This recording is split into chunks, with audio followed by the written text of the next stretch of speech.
Friends, and welcome to my channel Dixit sir. I am Suraj Dixit and we are going to read about moving charges and magnetism. ठीक है, moving charges and magnetism में हम जानने के पहले जान लेते हैं कि हमने एक नया चैप्टर स्टार्ट कर दिया है। ये थर्ड चैप्टर है, ठीक है, क्लास 12 का थर्ड चैप्टर टर्म 2 का। ठीक है, अब बात करते हैं ये जो मैग्नेटिज्म है, ठीक है, ये होता क्या है और इसे हमें पढ़ना क्यों जरूरी है। क्लास 10th में आपने पढ़ लिया होगा इलेक्ट्रिक फील्ड के बारे में, ठीक है, इलेक्ट्रिक फील्ड ईएफ लिख देते हैं, ठीक है, इलेक्ट्रिक फील्ड के बारे में। साथ ही आपने मैग्नेट के बारे में पढ़ लिया होगा और मैग्नेटिक फील्ड के बारे में पढ़ लिया होगा। ठीक है, अब समझना हमारा सबसे पहला जो टॉपिक आता है किसमें, मूविंग चार्जेस एंड मैग्नेटिज्म। यहां पे समझना चार्ज को मूव करने की बात कर रहा है कहां, एंड मैग्नेटिज्म की बात कर रहा है, यानी कि चार्ज कहां मूव होते हैं, इलेक्ट्रिक फील्ड में। मैग्नेटिज्म कहां बनती है, मैग्नेटिक फील्ड में। समझना, तो पहला डिफरेंस समझ लेते हैं electric field and magnetic field के बीच में। इलेक्ट्रिक फील्ड क्या होता है, वो एरिया, ठीक है, जिसमें चार्जेस क्या करते हैं, किसी दूसरे चार्ज को, ठीक है, या किसी पार्टिकल को अपनी तरफ अट्रैक्ट या रिपेल करते हैं, उस एरिया को क्या कहा जाता है, इलेक्ट्रिक फील्ड कहा जाता है। वो इस इलेक्ट्रिक का फील्ड हो जाता है माय डियर स्टूडेंट्स। ठीक है, और मैग्नेटिक फील्ड क्या होता है, सेम एज प्रोसेस होता है, ठीक है, लेकिन वो किसी करंट कैरिंग कंडक्टर के फॉर्म में होगा, ठीक है, जिसके पास करंट हो। यहां पे समझना इलेक्ट्रिक फील्ड जहां पे क्या हो, चार्ज की बात कर रहे हो, ठीक है, चार्जेस हो, ठीक है ना। और मैग्नेटिक फील्ड जहां पे कोई करंट कैरिंग कंडक्टर हो। दोनों में बहुत डिफरेंस है, चार्ज और करंट की बात हो रही है। इलेक्ट्रिक फील्ड होगी तो चार्ज की बात करेंगे, मैग्नेटिक फील्ड होगी तो करंट की बात करेंगे। ठीक है, यहां पे समझना ये इसका फर्स्ट डिफरेंस होता है। Electric field and magnetic field में पहला डिफरेंस ये होता है कि ये जो इलेक्ट्रिक फील्ड है ये चार्ज के अकॉर्डिंग चलता है, मैग्नेटिक फील्ड करंट के अकॉर्डिंग चलता है। ठीक है, दूसरा क्या होता है, ये तो इसका पहला डिफरेंस हो गया इलेक्ट्रिक फील्ड और मैग्नेटिक फील्ड का। दूसरा एक बहुत बड़ा होता है, ठीक है, कैसा होता है, देखिए इलेक्ट्रिक फील्ड में आपने पढ़ा होगा पॉजिटिव एंड निगेटिव टर्म, ठीक है, इलेक्ट्रिक फील्ड में आपने पॉजिटिव और निगेटिव टर्म पढ़ा होगा। इसमें क्या होता है, पिक्टोरियल मैपिंग जब हम करते हैं, ठीक है, पिक्टोरियल मैपिंग यानी कि एनसीईआरटी लैंग्वेज है, इसको हम डिनोट करते हैं डायरेक्शन।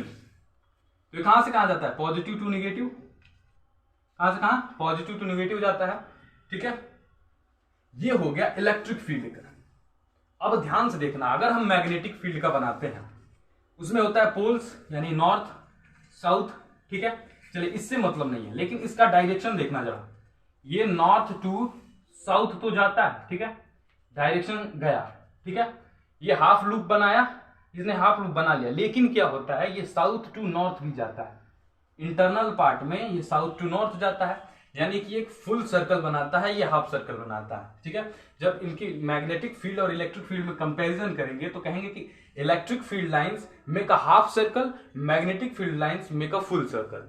ठीक है, ऐसा कहते हैं। ये हो गया दो डिफरेंस बिटवीन देम। अब समझना जरा, हमने बात किया कि इन दोनों के बीच का डिफरेंस क्या होता है, ठीक है, किसको जानने के लिए, मैग्नेटिज्म को जानने के लिए। तो अब मैग्नेटिज्म के बारे में समझते हैं। तो इसकी फर्स्ट थ्योरी जो थी ऑरेस्टेड बाबा की थी। समझना क्या था, इनकी जो फर्स्ट थ्योरी थी ऑरेस्टेड की थी, किसकी थी, ऑरेस्टेड एक्सपेरिमेंट था, ऑरेस्टेड एक्सपेरिमेंट था, ठीक है ना। समझना जरा, ऑरेस्टेड ने कहा था कब, 1820 में, 1820 में ऑरेस्टेड ने कहा था कि जो पोल्स होंगे वो क्या करेंगे, आपस में रिपेल करेंगे या फिर अट्रैक्ट करेंगे। ये थ्योरी तो पहले ही थी, लेकिन ये अर्थ पे भी फॉलो करेगा, इसी चीज को बताया था ऑरेस्टेड ने। और इसको समझाने के लिए एक सिंपल सा एक्सपेरिमेंट किया उन्होंने। नीडल्स लिए, ठीक है, जो एक नॉर्थ पोल था एक साउथ पोल था, ठीक है, और उसे नीचे कहीं कनेक्ट कर दिया और उसे एक बार मैग्नेट के पास रख दिया गया। ठीक है, सपोज कर लीजिए ये जो बार मैग्नेट का अप साइड था उसे नॉर्थ कर देते हैं, नीचे वाले को साउथ कर देते हैं, तो आप देखेंगे ये नॉर्थ नॉर्थ है, ठीक है, क्या करेगा, रिपल्सन करेगा, या तो ये इधर भेज देगा या ये साउथ नॉर्थ को अपने तरफ अट्रैक्ट कर लेगा। तो हम क्या सपोज करते हैं, ये नॉर्थ इसे रिपल कर देता है, ठीक है, अगर रिपल कर देगा तो कुछ ऐसा स्ट्रक्चर बनेगा, ठीक है, ये नॉर्थ ये साउथ, और ये बार मैग्नेट का नॉर्थ और साउथ। ठीक है, यानी कि दोनों पैरेलल में हो गए। पैरेलल में हो गए कि नहीं हो गए, देखना जरा, नॉर्थ नॉर्थ, साउथ साउथ। ठीक है, ये क्या करता है, बताता है कि जो निडल एक्सप्रेशन आते हैं, ठीक है, अर्थ में भी ऐसा ही होता है। मान लीजिए यहां पे क्या होता, अर्थ होता, ठीक है, अर्थ होता, ये इसका क्या है, मैग्नेटिक नॉर्थ पोल है। दरअसल होता ये नहीं है, होता ये है, ठीक ना, लेकिन हम लिखते किसे हैं, इसे लिखते हैं। ठीक है, तो जो लिखते हैं उसी पे बात करते हैं। ठीक है, और ये साउथ है। ठीक है, जब आप निडल को एक्सप्रेस करेंगे तो वो किधर दिखाएगा, नॉर्थ इस साइड दिखाएगा, और साउथ इस साइड दिखाएगा। ठीक है, नॉर्थ इधर दिखाएगा, साउथ इधर दिखाएगा। क्यों दिखाएगा, क्योंकि जो जिधर अट्रैक्ट करेगा उधर ले जाएगा उसे। ठीक है, अब समझना, ये ऑरेस्टेड ने कह दिया। अब इस चीज को हम साइंटिफिकली तो समझ सकते हैं, ठीक है, लेकिन हम इसे न्यूमेरिकली कैसे समझेंगे और फिर इन चीजों को कैसे फॉलो करेंगे, तो उसके लिए एक लॉ आया, जिस लॉ का नाम हुआ बायो-सेवर्ट लॉ। सेकेंड थिंग हम समझ रहे हैं, बायो-सेवर्ट लॉ। बायो-सेवर्ट लॉ, इस चीज को समझना, ये आपके क्लास 12th का पहला टॉपिक है। ठीक है, अभी तक हमने जितना बात किया वो एक इंट्रो था। किसका इंट्रो था, मूविंग चार्जेस एंड मैग्नेटिज्म का। जो पहला टॉपिक है क्लास 12th का वो है बायो-सेवर्ट लॉ का। ठीक है, इसमें कहा गया कि जो आपका मैग्नेटिज्म यानी कि जो आपका डीबी होगा, समझना जरा, जो आपका डीबी होगा, ठीक है, डीबी क्यों कह रहा है, डीबी किसी स्मॉल टर्म को डिनोट करने के लिए। समझिएगा, ये फिगर देखिए, फिगर देखिए, हमने इतने पार्ट को ले लिया और इसका निकाल रहे हैं, ठीक ना, इसका निकाल रहा है। ठीक है, इसमें क्या जा रहा है, कुछ आई जा रहा है। ठीक है, अगर इधर निकल रहा है मान लीजिए साइन थीटा पे, ठीक है, ये जो लेंथ है इसको मान लेते हैं डीएल। ठीक है, क्योंकि स्मॉल टर्म है डीएल। ठीक है, निकालना क्या है, डीबी। ठीक है, अब समझना, इसका रेडियस कुछ आर और मान लीजिए। ठीक है ना, अब देखिएगा, अगर कहे कि इसमें जो हम इसे यूज कर रहे हैं, ठीक ना, इसमें जो यूज कर रहे हैं, बताइए डीबी इज इक्वल टू कितना होगा। ठीक है, तो उसके लिए बायो-सेवर्ट ने इस लॉ को निकाला था। तो उन्होंने कहा कि जो डीबी होगा वो डायरेक्टली प्रोपोर्शनल होगा किसके, जो करंट फ्लो हो रहा है इन द वायर या फिर उस फील्ड के अंदर। ठीक है, क्या करंट फ्लो कर रहा है, यानी कि आई, डीबी प्रोपोर्शनल टू आई। इसे हम इक्वेशन नंबर फर्स्ट मानते हैं। ठीक है, सेम थिंग उन्होंने कहा जो डीबी होगा वो डीएल के भी तो प्रोपोर्शनल होगा, क्योंकि उसी लेंथ के बारे में बात हो रही है, उसी स्मॉल लेंथ की बात हो रही है। ठीक है, इसे हम मान लेते हैं सेकेंड। ठीक है, बात करता है तीसरी कि जो डीबी होगा, ठीक है, जो डीबी होगा वो क्या होगा, साइन थीटा के भी तो प्रोपोर्शनल होगा डायरेक्टली। ठीक है, क्योंकि टर्म किसकी बात हो रही है, साइन थीटा की बात हो रही है, किसी डायरेक्शन में बात कर रहा है साइन थीटा। ठीक है, ये हो गया तीसरा। समझिएगा my dear students, I proportional, D proportional and sine theta. अब देखना, जो रेडियस होता है वो किसी भी वैल्यूएबल थिंग में जाएंगे तो अपॉन में आता है। बहुत मिनिमम थिंग्स होते हैं जिसमें वो डायरेक्टली प्रोपोर्शनल होता है। यहां पे क्या होने वाला है, डीबी जो है इनवर्सली प्रोपोर्शनल है, या फिर डायरेक्टली 1/r, इनवर्सली कहे तो r। ठीक है, कितना, स्क्वायर के। क्यों, क्योंकि ये टर्म दोनों टर्म लेना पड़ेगा, r स्क्वायर होने वाला है, r स्क्वायर होने वाला है। इस चीज को हम मान लेते हैं इक्वेशन नंबर 4। ठीक है, इक्वेशन नंबर 4 मान लेते हैं, नोट इट डाउन या फिर टेक ए स्क्रीनशॉट। हम इसे मिटा देते हैं। ठीक है, फिगर मिटाते हैं। अब देखना जरा, अब हम बात करें तो यहां पे समझना, कह रहा है हमने इक्वेशन,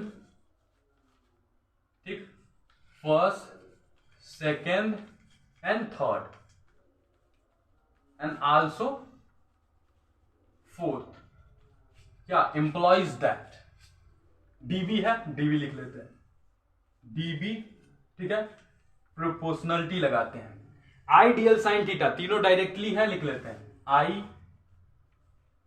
डीएल और क्या sine theta, ideal sine theta upon में आर स्क्वायर, ठीक है, इनवर्सली था आर स्क्वायर। इसका काम खत्म, चारों इक्वेशन का काम खत्म। देखना जरा हमने इस चारों इक्वेशन को क्या लिखा, ठीक है, डीवी। अब यहां पे देखेंगे तो ये जब प्रोपोर्शनलिटी हटेगा तो कोई कांस्टेंट वैल्यू लगेगी। कभी भी हम जब प्रोपोर्शनलिटी को हटाते हैं, समझ लीजिए, अगर कोई नहीं समझाया हो तो आज समझ लीजिए कि जब हम प्रोपोर्शनलिटी हटाते हैं तो क्या होता है, एक कांस्टेंट वैल्यू यूज करते हैं, ठीक है। तो dv is equal to, proportionality हटी, ठीक है, कोई कांस्टेंट वैल्यू चाहिए, ले लेना क्या k, ठीक है, k I D L sine theta upon में r का स्क्वायर। समझ में आया क्या? अब समझना जरा, ये आपका इक्वेशन बन गया, लेकिन पूरा अर्थ बदल देता है। लेकिन जो k है इसके इक्वल में होता है न्यू नॉट अपॉन 4 पाई। ऐसा क्यों होता है, ठीक है, न्यू नॉट अपॉन 4 पाई क्यों होता है, ठीक है, इसको समझिएगा। जब हम इस कांस्टेंट वैल्यू को ले रहे थे, ठीक है, तो इस फिगर में देखना हम किसी एक पर्टिकुलर वैल्यू की बात कर रहे थे, डीवी की, डीएल से डीवी निकालने की बात कर रहे थे, ठीक है, उसमें करंट फ्लो हो रहा था। इसमें क्या हो रहा था, इस फिगर में समझना, मान लीजिए वायर था, कंडक्टर था, इसमें से जो मीडियम होगा, जिस मीडियम में वो ट्रेवल कर रहा है, ठीक है, हमें उसका एक अपॉइंटेड वैल्यू लेना पड़ेगा, ठीक है। उस वैल्यू को हम न्यू नॉट और 4 पाई के टर्म में डिनोट करने वाले हैं। क्यों करने वाले हैं, ये जो पाई है, ठीक है, ये इसके अंदर फ्लो होने वाले करंट की बात करता है और न्यू नॉट जो है उस मीडियम की बात करता है। ये एक साइंटिफिक वैल्यू है, ठीक है, इसके बारे में आपको कोई भी टीचर जल्दी नहीं बताएगा। क्यों नहीं बताएगा, क्योंकि एक वैल्यूएबल थिंग दी हुई होती है और लोग उसे छापते जाते हैं, ठीक ना। तो ये जो के की वैल्यू है, ठीक ना, इसे आप बहुत कम जगहों पे पाएंगे कि इसे बताया जाए कि ये है क्या दरअसल, ठीक ना। ये समझ लीजिए dv is equal to k I D L sine theta by r square, ये इसका मेन फॉर्मूला होता है। लेकिन आप k की जगह पे ये रखते हैं, ठीक है, हमेशा आप देखेंगे न्यूमेरिकल्स में ये कहता है, ठीक है, और इसके इज इक्वल टू में वैल्यू होता है, वो होता है इक्वल टू 10 की पावर -7 टेस्ला।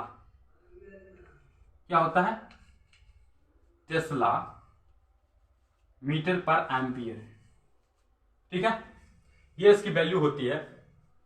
अब समझना, ये क्या की होगी, अगर हमें लिखना हो पूरा लिखते हैं, ठीक है, देखिए ना कैसे, ये समझिए। अगर हम dv इज इक्वल टू लिखे और करके लिख लो, और क्या dv इज इक्वल टू के की जगह क्या लिखना है, न्यू नॉट बाई 4 पाई, ठीक है, I D L sine theta, ideal sine theta, ठीक है, अपॉन में क्या लेने वाले हैं, आर स्क्वायर। ये हो गया इसका एक वैल्यूएबल फॉर्मूला और इसका यूनिट हो गया टेस्ला, ठीक है, टेस्ला, ठीक है, टेस्ला, और इसका स्टैंडर्ड यूनिट होता है टेस्ला। इसका एक और स्टैंडर्ड यूनिट होता है, उसे कहते हैं गॉस, ठीक है, और गॉस थ्योरम भी आप पढ़ेंगे, ठीक है, जो क्या कहता है, फ्लक्स के बारे में बताता है। अभी तो हम केवल मैग्नेटिक फील्ड की बात कर रहे हैं, ठीक ना। मैग्नेटिज्म को हमने अभी स्टार्ट किया है। हमने क्या किया, पहला टॉपिक पढ़ा बायो-सेवर्ट लॉ। बायो-सेवर्ट लॉ क्या होता है, I D L sine theta by r square. इसी चीज को आपको बताने के लिए 5 मार्क्स मिलते हैं। कितना इजी था इसका डेरिवेशन, बस यही पूछेगा 5 मार्क्स में, और ये मेनली आता है, ये 2019 में पूछा गया क्वेश्चन है, ठीक है। इस क्वेश्चन को हमने खुद पेपर में लिखा था, ठीक है, यही क्वेश्चन पूछा था हूबहू, ठीक है। तो इस क्वेश्चन को तैयार कर लीजिएगा और नेक्स्ट टॉपिक्स को हम लेके आएंगे अगले वीडियो में, ठीक है। ये वीडियो अच्छा लगा हो then please like share and subscribe my channel and share to more friends, ठीक है। धन्यवाद, जय हिंद, जय भारत, टेक द स्क्रीनशॉट।